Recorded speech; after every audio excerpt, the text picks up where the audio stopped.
দাঁতের যত্নে আমরা কি ধরনের ব্রাশ এবং পেস্ট ব্যবহার করব, এটা একটা কমন কোশ্চেন আমাদের সবার মনে। তো এটা নির্ভর করে যে দাঁতের প্রকৃতি এবং মাড়ির প্রকৃতির উপরে। এটা নির্ধারণ করবে ডেন্টিস্ট।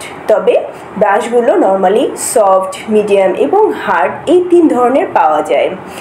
আর সবার জন্য মোটামুটি সফট এবং মিডিয়াম ব্রিসলের ব্রাশ দেওয়া হয়।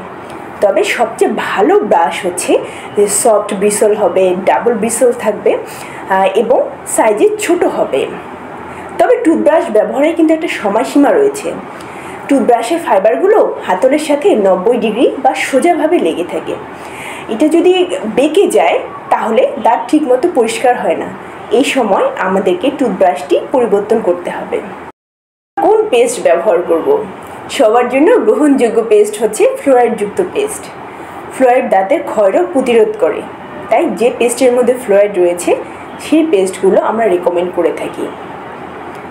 আমরা অনেক সময় টিভিতে বিজ্ঞাপন দেখে সেনসিটিভ টুথের জন্য সেনসিটিভ পেস্টগুলো ব্যবহার করে থাকি। তবে এগুলো বেশি দিন ব্যবহার করা উচিত নয়।